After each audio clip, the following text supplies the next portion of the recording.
The pro-Second Amendment organization. Through good or bad, we're here to help drive and save the NRA from itself, and the Second from the infighting that happens among the Second Amendment supporters. Because without the Second, the rest will fall. Views and opinions expressed in this podcast are those of the individual co-host and do not necessarily reflect the official policy or position of Save the Second or their employers. This show offers commentary on the latest news associated with the NRA and Save the Second's endeavor to promote a strong, relevant, effective, and accountable NRA.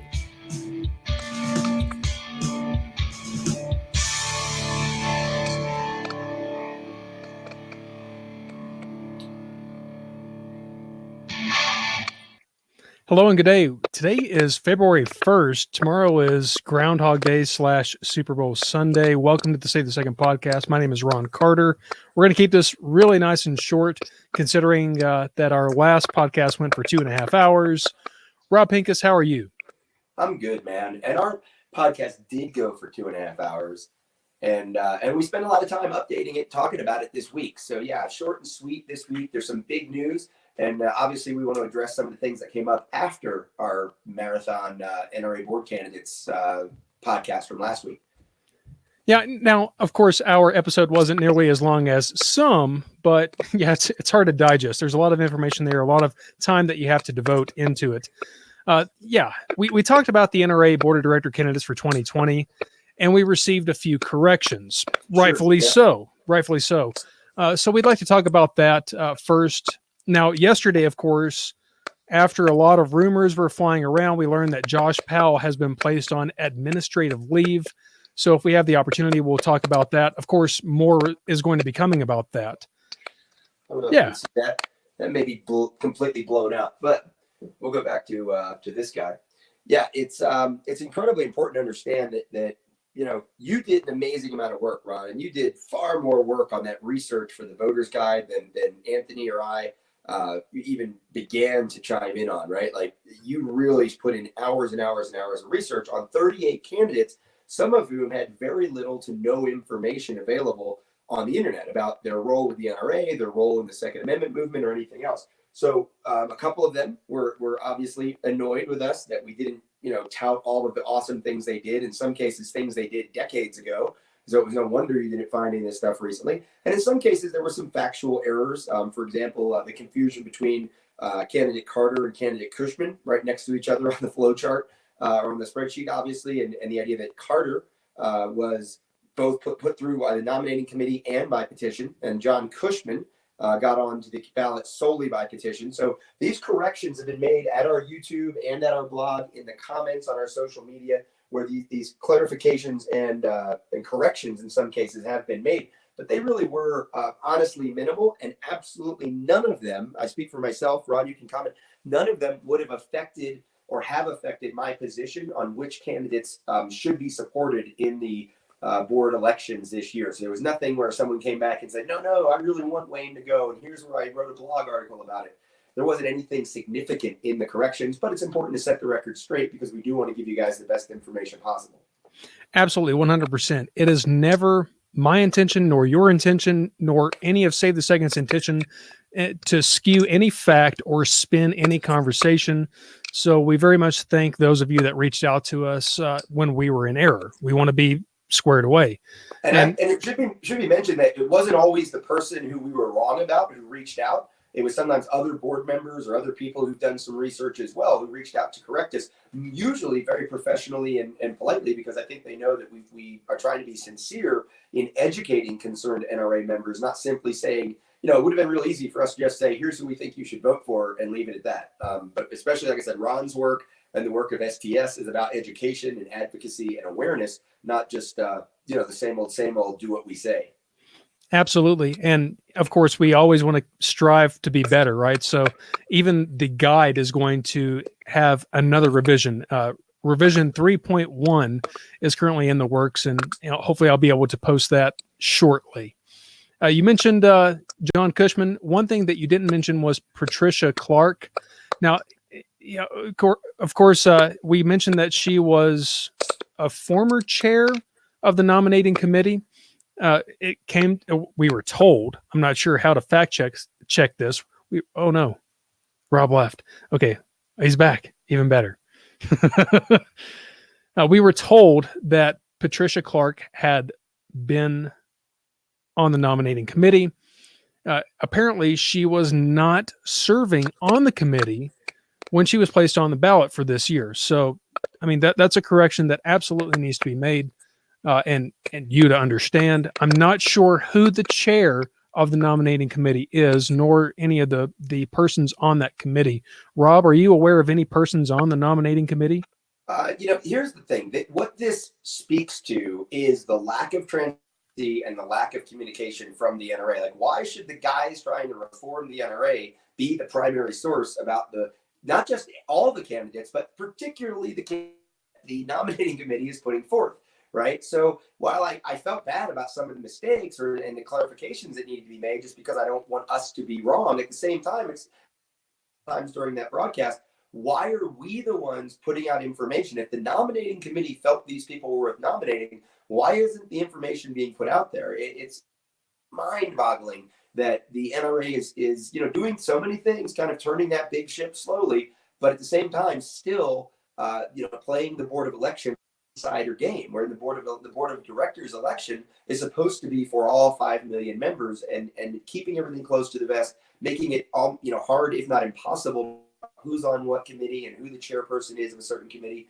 But as I understand it now, the bylaws actually forbid someone who's on the nominating committee to be nominated, which makes all the sense in the world. But the fact that some of these things are very vague or even shielded or veiled from the membership, and but certainly the fact that the directory that all of the board members and staffers get, and I don't need to know people's home phone numbers, but I do need to know as a concerned member, who's on what committee. If I have a concern about the nominating process, I go to the NRA website and, here's the 9 members of the nominating committee, or here's the 12 members of the bylaws committee, or here's the disabled shooter the members, if I'm interested in that. And why these things are kept in the dark, I really don't understand. It makes no sense.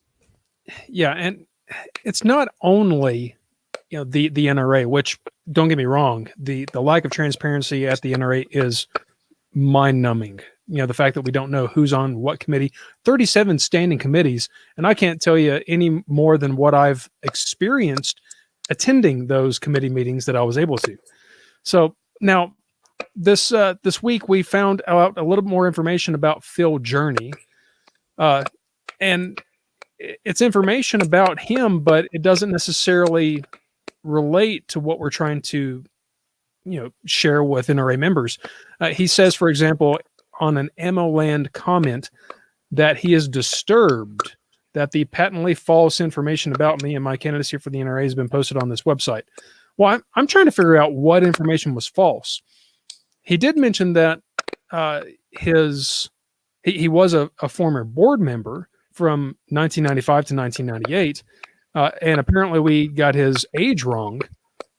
But I believe I made mention that I thought he had actually been a prior director. I'm not sure exactly where the disconnect is. This is the only conversation or communication that we've had with Phil Journey, and I certainly want to be 100% correct in saying anything about him and presenting any information that I have about him.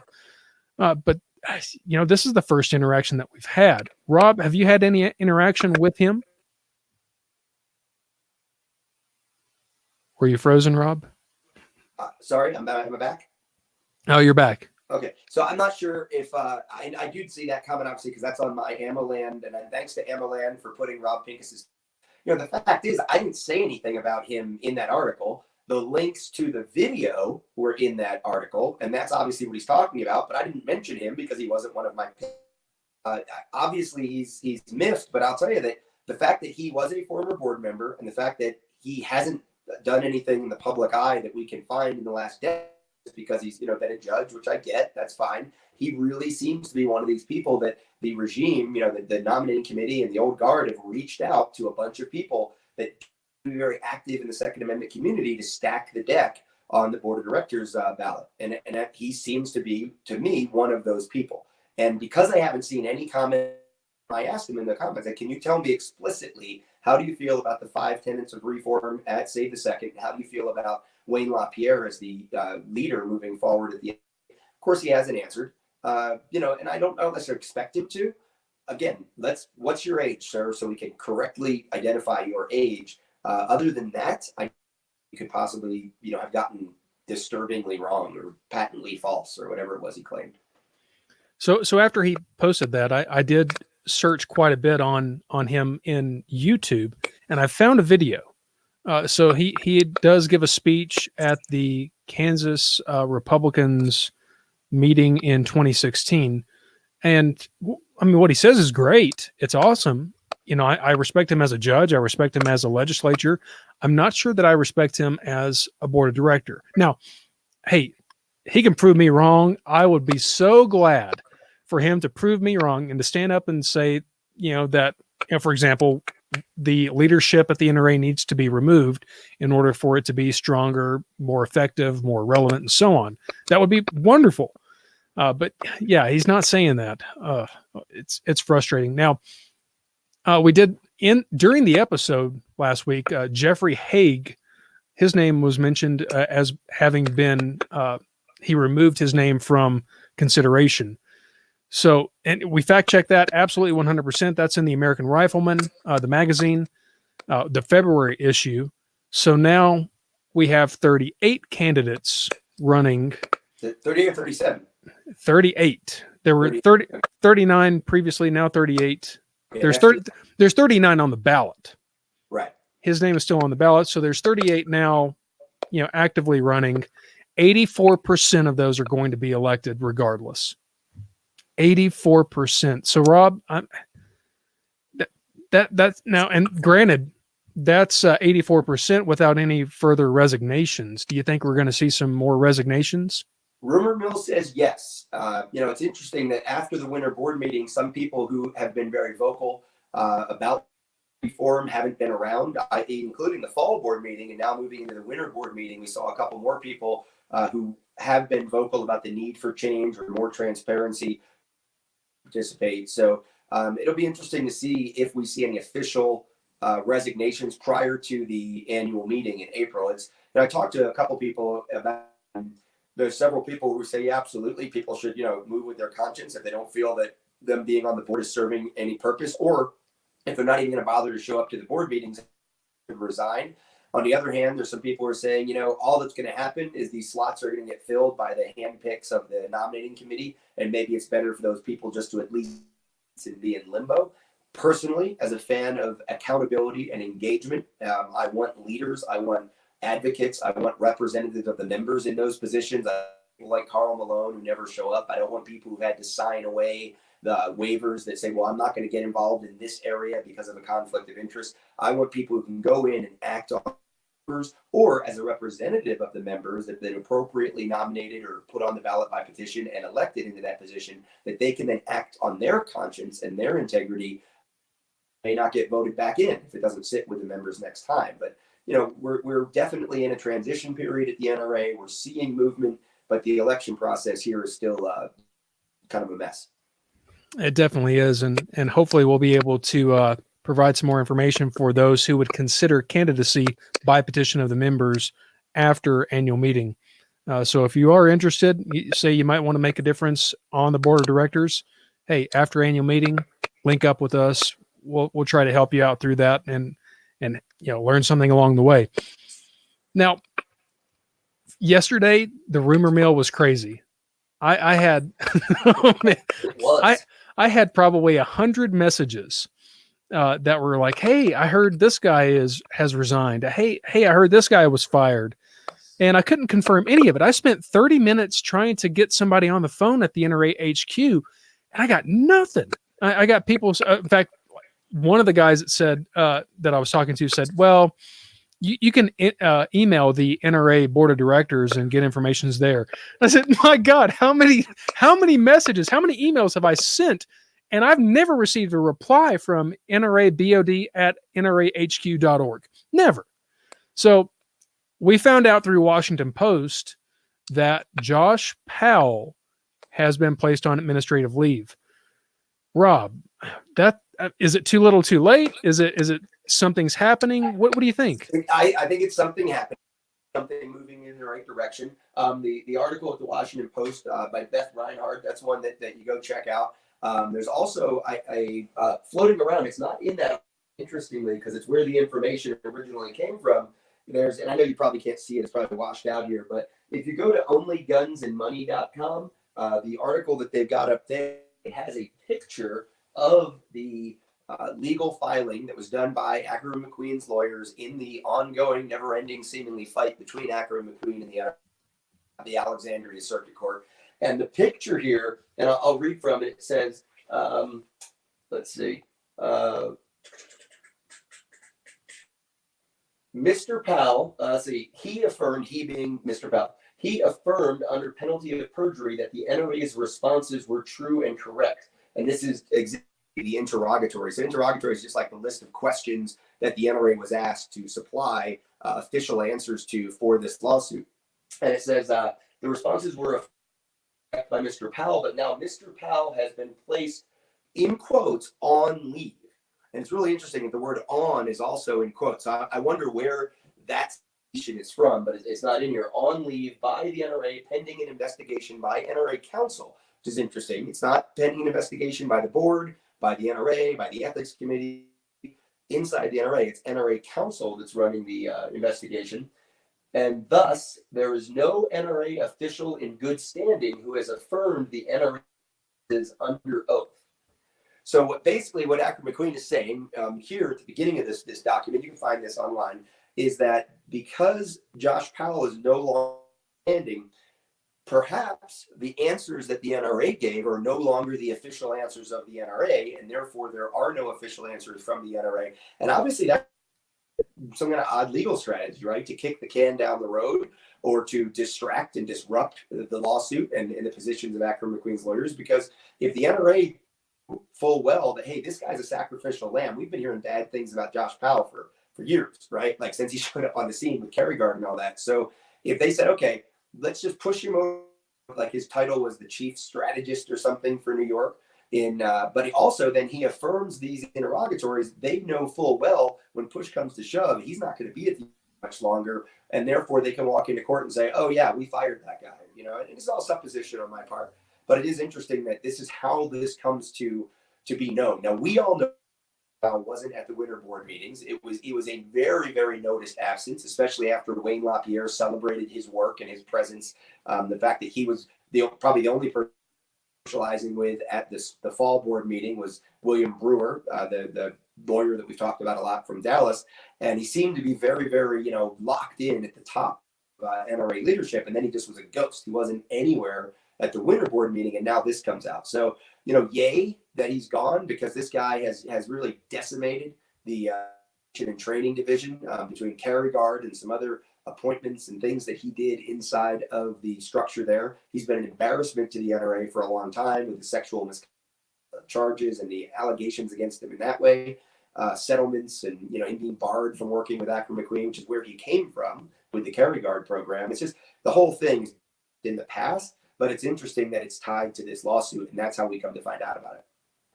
Yeah, absolutely. We found out about his sexual harassment settlement thanks to Ackerman McQueen's ongoing lawsuit with the NRA, or the NRA's ongoing lawsuit with Ackerman McQueen.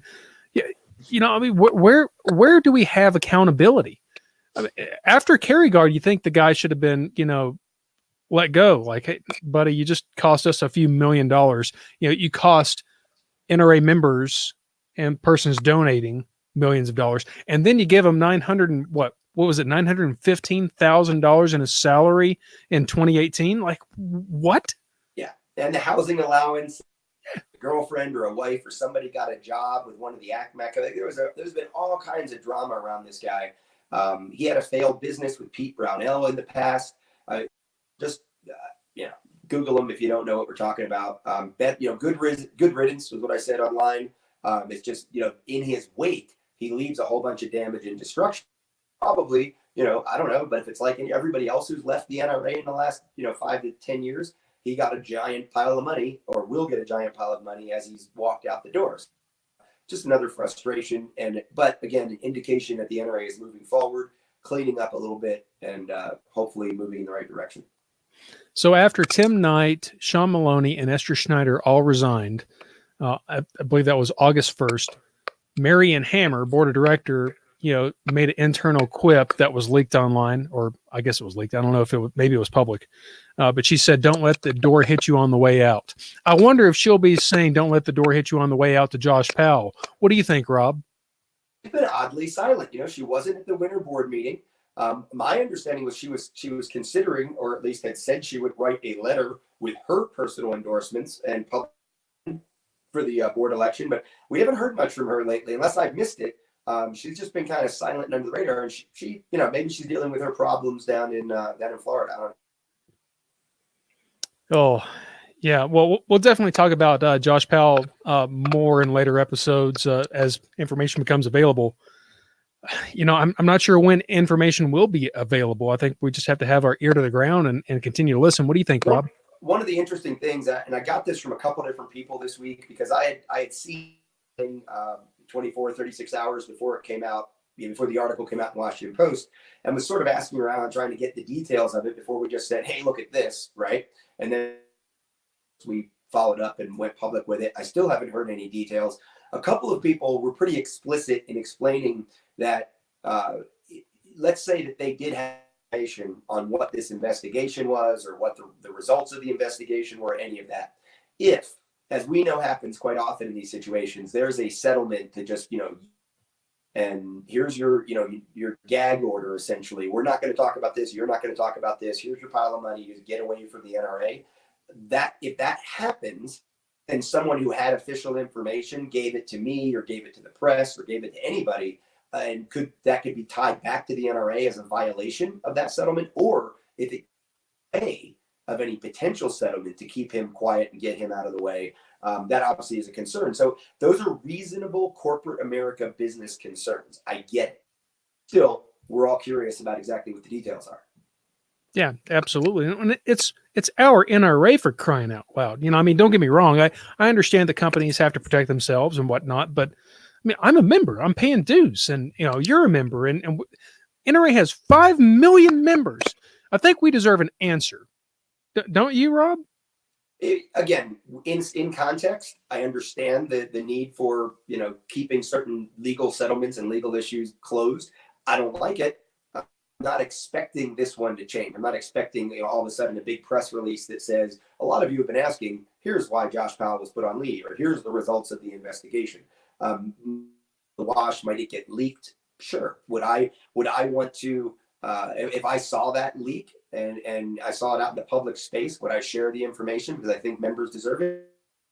Am I going to keep poking at people that are inside the walls to tell them that they're being completely unreasonable? No, because from their perspective, they are being reasonable, and I get it. Yeah, that's very true. Good point, man. Oh my goodness. So I guess moving on, wrapping up before we get out of here, it'll be real nice and short.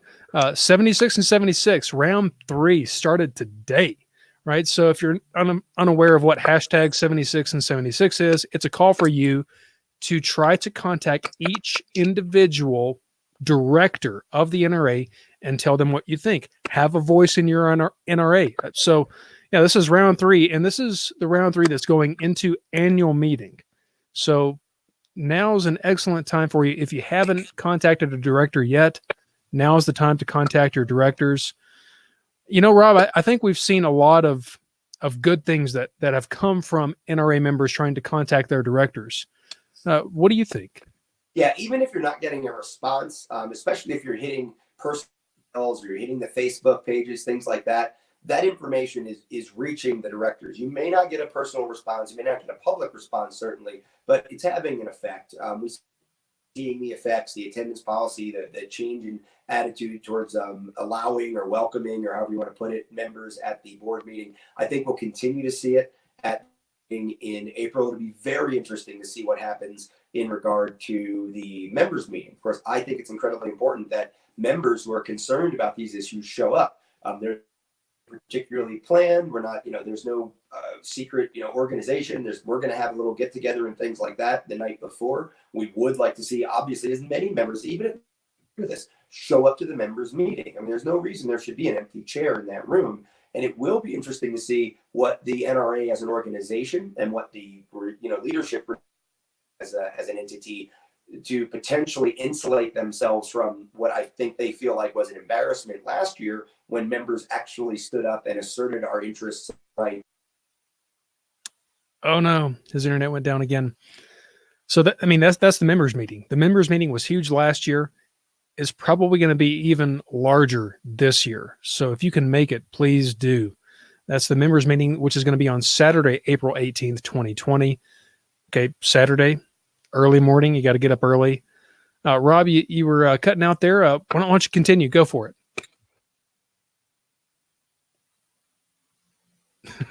I started. Okay. Does regard to the meetings after what happened last year? Will they? Oh man, They don't agree with. Yeah.